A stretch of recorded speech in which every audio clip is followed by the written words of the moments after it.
ऐसे ही जीव होते हैं। तो सबसे अधिक दुख तो एक इंद्रिय पर्याय में है। एक इंद्रिय पर्याय में जीव का अनंत काल बीतता है, सबसे ज़्यादा समय वहीं बीतता है। अब नित्य निगोद से निकलना हुआ अभी, ठीक है, अनादिकाल से नित्य निगोद में पड़ा था, अपन उस जीव को पकड़ के चलते हैं, ठीक है। अब नित्य निगोद से निकलकर बाद में त्रस में रहने का उत्कृष्ट काल साधिक 2000 सागर है। 2000 सागर से कुछ अधिक। अब ये 2000 सागर क्या है? सागर मतलब क्या? सागर का गणित समझना पड़ेगा, थोड़ा सा गड्ढा खोदना पड़ेगा अपन को यहाँ पे। इजी है, ज़्यादा कठिन नहीं है, बहुत ही सिंपल है। अपने यहाँ ये इसकी चर्चा की है,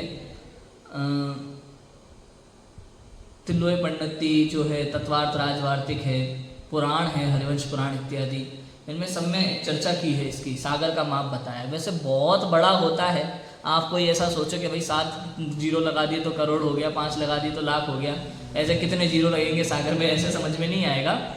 एक कल्पना की है इसके लिए, सागर को समझने के लिए, कि एक सागर मतलब कितना लंबा काल होगा, इसके लिए कल्पना की है आचार्यों ने। उसको कैसी कल्पना से बताया है कि एक प्रमाण योजन का गड्ढा खोदा जाए। प्रमाण योजन माने बड़ा वाला योजन होता है। जब किसी क्षेत्र को नापते हैं ना तो वो प्रमाण योजन होता है, और लंबाई नापने के लिए दूसरा योजन होता है, ठीक है। यहाँ प्रमाण योजन माने एक योजन बराबर लगभग 6000 किलोमीटर। लगभग एक योजन माने लगभग 6000 किलोमीटर। अब इतना बड़ा आप गड्ढा खोदो, पहले तो 6000 किलोमीटर, इतना ही बड़ा, इतना ही चौड़ा, इतना ही गहरा, एक प्रमाण योजन का गड्ढा खोदा जाए। अब इस गड्ढे में क्या करें कि भोग भूमि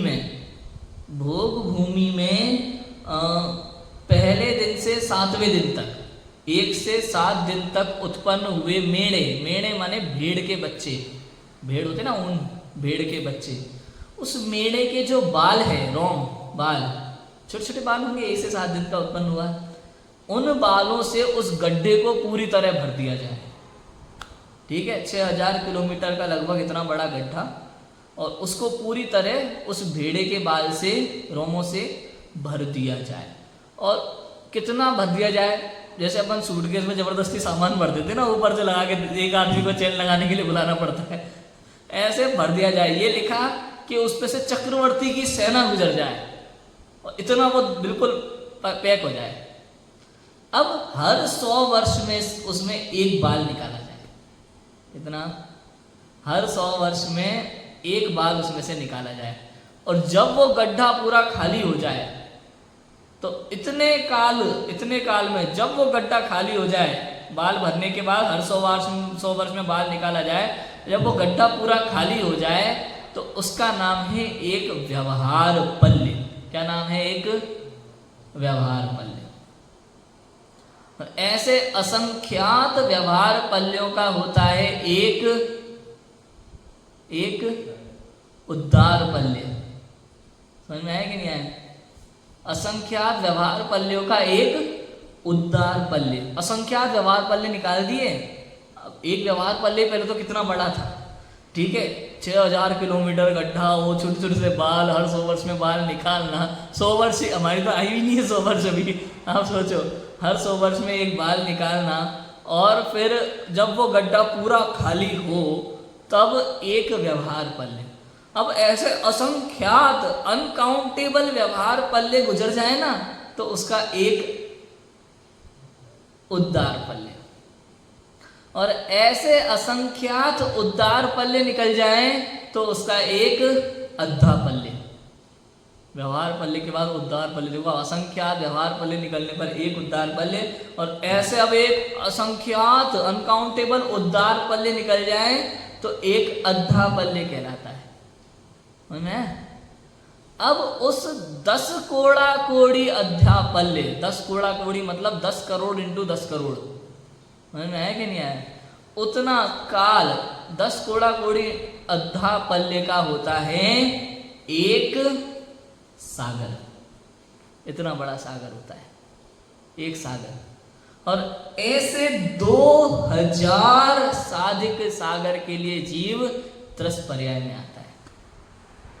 समझ में है कि नहीं आया? नित्य निगोद से निकलकर। अब ये भी कितना लंबा काल है देखा जाए तो, ठीक है, 2000 साधिक सागर। अब कहते हैं कि अब इसके लिए तो क्या लिख रहे हैं मालूम है कि नित्य निगोद से निकलकर बाद में त्रस में रहने का उत्कृष्ट काल तो साधिक 2000 सागर ही है, 2000 सागर ही है। इसके लिए तो ही कहा, इतना सा काल है, ऐसा है।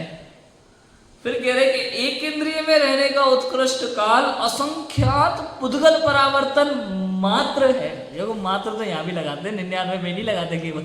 हम कभी मार्केट में सामान लाने जाते हैं तो वहाँ लिखे थे 10 करोड़ की भी हो तो 10 करोड़ रुपए मात्र मात्र जरूर लगाते हैं, है कि नहीं है?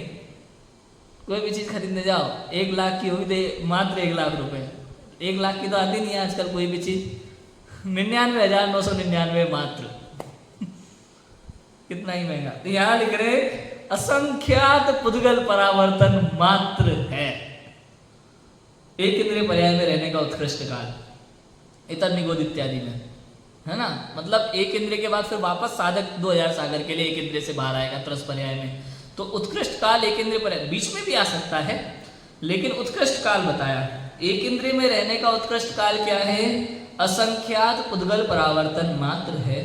और पुद्गल परावर्तन काल कैसा हुआ? अपन ने पंच परावर्तन की चर्चा की थी। पुद्गल परावर्तन, द्रव्य परावर्तन एक ही बात है ना।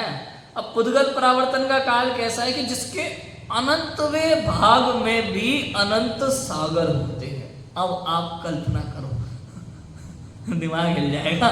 ये जो मैथ पढ़ने वाले होते हैं ना, इंजीनियर बन जाते हैं, इधर उधर के गणितज्ञ बन जाते हैं, आर्यभट्ट, इनको बिठा दोगे तो दिमाग हिल जाएगा उसका। जैन दर्शन का गणित ऐसा है, अच्छे अच्छों के पल्ले नहीं पड़ता। क्या कह रहे हैं कि असंख्यात पुद्गल परावर्तन, एक इंद्रिय पर्याय में रहने का उत्कृष्ट काल, है ना। ये वनस्पति इत्यादि हैं जिसमें इतर निगोद है, आलू में जो जीव रहते हैं इनमें असंख्यात पुद्गल परावर्तन। अब ये असंख्यात पुद्गल परावर्तन कितना हुआ कि एक पुद्गल परावर्तन के अनंतवें भाग, अनंतवा भाग, अनंत टुकड़े, अनंतवा भाग, अनंतवा भाग में अनंत सागर होते हैं। हमने एक सागर समझने में हमें एक सागर समझने में तेल निकल गया। आप सोचो, पुद्गल परावर्तन में एक पुद्गल परावर्तन के अनंतवें भाग में अनंत सागर होते हैं। इतना बड़ा एक इंद्रिय पर्याय का काल है। तो साधिक 2000 सागर कितना हुआ उसके आगे? इसलिए लिखा कि साधिक 2000 सागर ही है। हमें सागर बहुत बड़ा लग रहा था। सोचो, इसलिए इस संसारी के मुख्यतः एक इंद्रिय पर्याय में ही काल व्यतीत होता है। संसारी जीव अधिक तो एक इंद्रिय पर्याय में ही रहता है।